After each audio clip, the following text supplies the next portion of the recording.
نبی پاک صلی اللہ علیہ وآلہ وسلم کے پاس ایک مرتبہ ایک بزرگ آئے، کافی زیادہ بزرگ کہ جن کی بھووں کے بال بھی سفید تھے، جن کی پلکوں کے بال بھی سفید تھے، اور وہ بزرگ تقریباً ان کی عمر تھی 96 سال۔ حضرت ابو ہریرہ نے اس حدیث پاک کو روایت کیا اور یہ کنز العمال اور دیگر احادیث کی کتب میں یہ حدیث پاک موجود ہے۔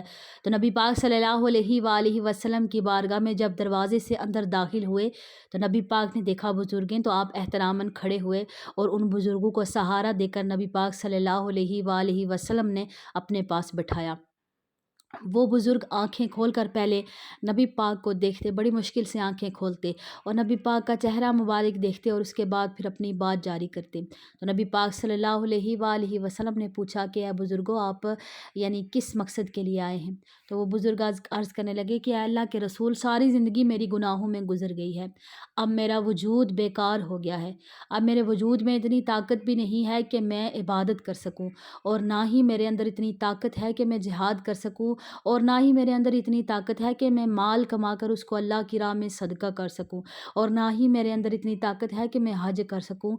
تو اے اللہ کے رسول، کیا اس بیکار وجود کو اللہ قبول کر لے گا؟ 96 سال میں نے گناہوں میں گزارے، 96 سال گزر گئے اور میری زندگی کے تقریباً آخری دن چل رہے ہیں، تو کیا اللہ تعالیٰ مجھے بخش دے گا؟ تو حضرت ابو ہریرہ فرماتے ہیں کہ نبی پاک کی آنکھوں سے آنسو جاری ہو گئے۔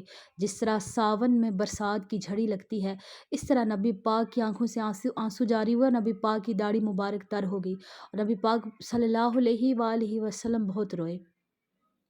اور پھر آپ صلی اللہ علیہ وآلہ وسلم نے فرمایا کہ بزرگوں سے فرمایا کہ آپ پریشان نہ ہوں، اللہ کی عبادت کرنے کے لیے بہت لوگ موجود ہیں۔ اللہ تعالیٰ کو انسان کی عبادت کی ضرورت نہیں ہے، وہ اللہ ہے، وہ بے نیاز ہے۔ کوئی بھی اگر دنیا میں کوئی بھی اللہ کی عبادت اگر نام کرے نا، بزرگ فرماتے ہیں، تو اللہ تعالیٰ کی ذات کی شان میں کوئی کمی واقعہ نہیں ہوتی، اور نہ ہی کسی کے بیان کرنے سے اللہ کی شان بڑھ جاتی ہے۔ اللہ کی شان ہے ہی لامحدود۔ تو نبی پاک نے فرمایا بزرگوں سے کہ جہاد کرنے کے لیے بہت سے نوجوان موجود ہیں، اور اللہ تعالیٰ کے دین کا کام کرنے کے لیے بہت سارے لوگ موجود ہیں۔ آپ بس آگے نا اللہ کی بارگاہ میں آپ نے 2 آنسو بہا دی ہیں، اللہ ان آنسو کی برکت سے آپ کے 96 سال کے تمام گناہوں کو معاف کر دے گا۔ اللہ تبارک و تعالیٰ توبہ، بس اللہ کی بارگاہ میں آئیں تو صحیح۔ اللہ تعالیٰ یہ چاہتا ہے بندہ آئے تو صحیح میری بارگاہ میں، بیکار وجود کو بھی اللہ قبول کرنے کے لیے تیار ہو جاتا ہے۔ اتنا اللہ تبارک و تعالیٰ انسان سے محبت کرتا ہے۔ اللہ پاک سے سچی محبت کیجیے۔ اللہ کے علاوہ کوئی بھی محبت کرنے کے قابل نہیں ہے، یہ بات یاد رکھیے گا۔